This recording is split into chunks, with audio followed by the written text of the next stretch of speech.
Greetings, my fellow YouTubers, and welcome to Big D's Entertainment Rankings and Reviews. My name is Doyle, better known to y'all as the Big D. So now I'm going to bring to you another review of a holiday flick. This is actually going to be my next to last review of a classic review for the holidays. And that movie's going to be Jack Frost from 1997. Yes, you heard me correctly. This is not the Michael Keaton movie, because that came out the following year. This, of course, is the 1997 direct-to-video horror comedy written and directed by Michael Cooney, starring Scott McDonald in the title role. Now then, this, of course, takes place in the oddly named fictional town of Snowmonton, where on the week before Christmas, a truck carrying a serial killer known as Jack Frost to his execution crashes into a genetics truck and thus causes him to be reborn as a snowman, what have you. But anyway, and comes back to life to get even with the sheriff who stopped him. Now then, I'm going to give you this movie, but I'm going to give you 5 seconds to stop this video if you have not seen this movie, so here we go.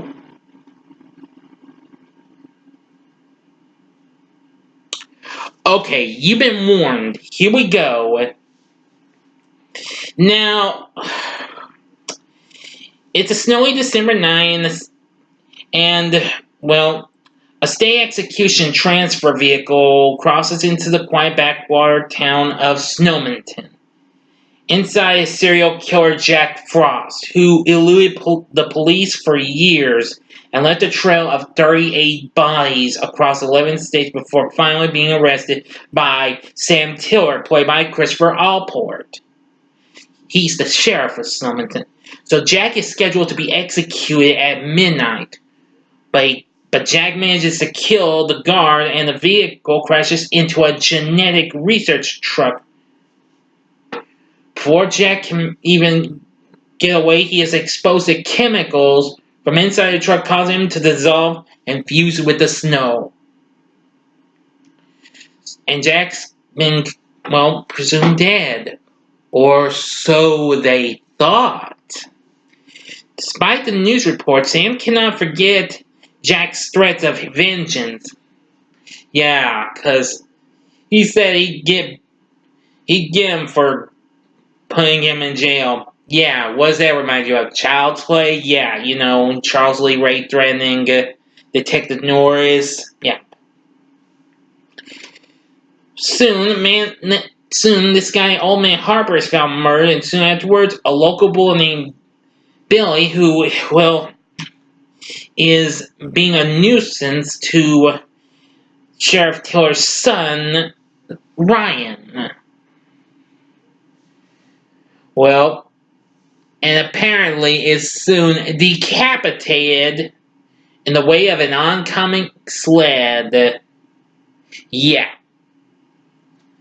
Which, of course, is the second time I've seen a decapitation by a sled. Or, honestly, you know what I mean. Like in Silent Night, Deadly Night, the first one. Yeah. Oh, boy. That was really shocking. So, he tries to tell him that a snowman caused the death. Soon, the mysterious snowman later kills Billy's parents after their daughter, Jill, who is played by Shannon Elizabeth in our first film. Yes, this is the Shannon Elizabeth who a couple years later would go on to play Nadia in American Pie, and in the following year, Buffy in Scary Movie, which I will review that next year. Anywho, now, he kills, the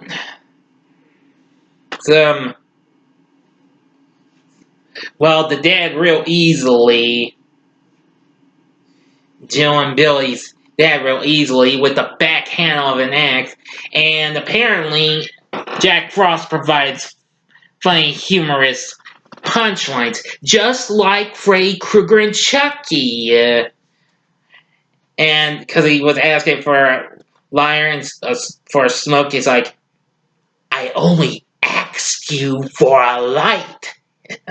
Yeah, that's another fun. That's one of my favorite punchlines from this. One-liners, I mean. And later, his wife Sally is murdered with her being wrapped up in the Christmas lights, and then her face gets crushed into the little box of ornaments, and ooh, that is gonna hurt, my friends. And it's wrapped up around the Christmas tree. Yep. Soon we get FBI agent Manners, and then another one named Stone. They arrive in Snowmanton, convince the sheriff to put the town on a 24-hour curfew. Send his officers out to gather all the townspeople. Now the sheriff's deputy Chris is killed when Jack Frost runs him over with a police cruiser. Yeah, not probably my favorite kill of this movie though. Probably not the best kill, but I did like it when Jack Frost and Snowman for held up a stop sign. Oh yeah. So, well, more madness occurs when Jill and her boyfriend sneak into the sheriff's home to steal his wine and have a little sex as revenge for her family's death. So apparently, he gets the boyfriend first with icicles shooting right from him, and he's wondering. And he sees a snowman. He's like, "Well, it ain't fucking Frosty." Oh yeah. And apparently he takes it out and sits right there, right in the chest, I believe, and then right in the hand. That's ruined. Ooh, that's gonna hurt my friends. Uh-huh. Soon, Jill hears bathwater going, and soon she strips and gets into the tub. And then soon, Jack joins in and pretends to add a little coolness. Then soon he solidifies around her and proceeding to rape and physically assault her, resulting in her death. Yeah. It's like, after her death, he's like, looks like Christmas came a little early. Yeah. After that, Jack returns with a police cruiser to the station, finally confronting Sam. Now, Agent Stone reveals himself to be a representative of the genetic research company that created the chemicals and reveals that the snowman is a mutated version of Jack Frost.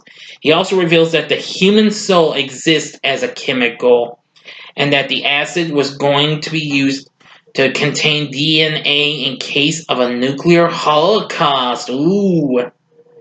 So they attempt to destroy him by blowing him up, by releasing aerosol cans in the police station and fire him. But apparently, he just survived. And then they try to use blow dryers and drive Jack into the furnace, which evaporates him. But Jack condenses, killing Stone and wounding Manners. So Jack traps Tiller and Ryan in his car. But soon, Sheriff Tiller escapes by inadvertently throwing the oatmeal Ryan made at him at Jack, which is kind of disgusting stuff. Burning the snowman's head. Ryan actually put antifreeze in the oatmeal. That's disgusting. Now that's something you don't see every day. Believe it could keep his father from getting cold. You gotta be kidding! Put antifreeze in oatmeal, kids. Don't try this at home, and don't get your parents' permission.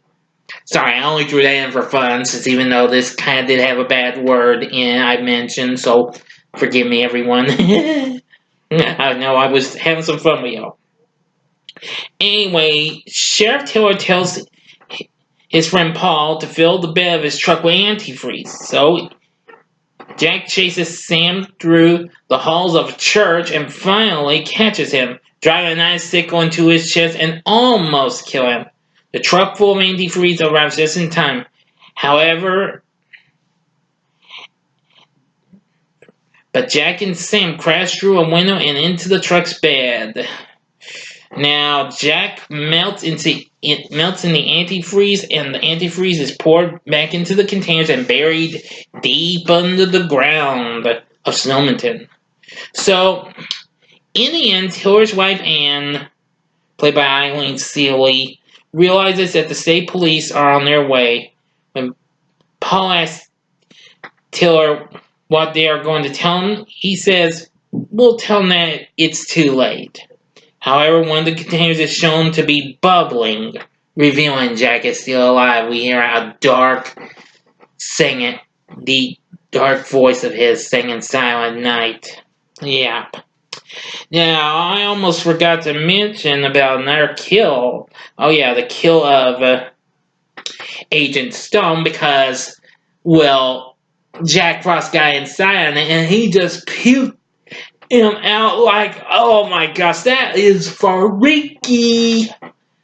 Oh yeah.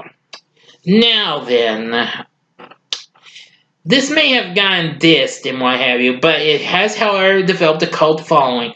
Now, at first, I didn't really quite enjoy this much because one of my other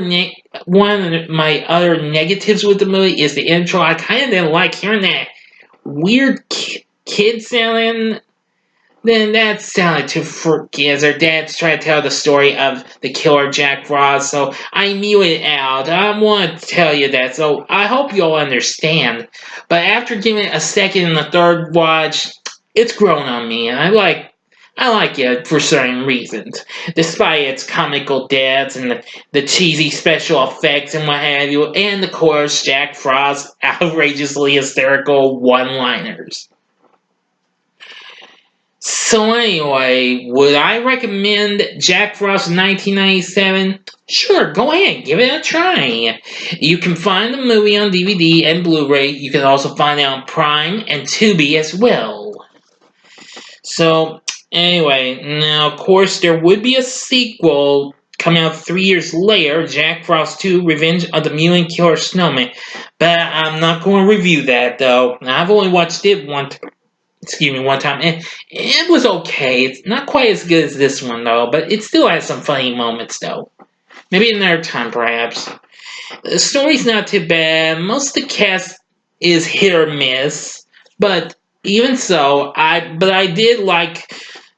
nevertheless, I did like Scott McDonald's performance as Jack Frost, and that was good. So, that's about it. That's all I can tell you.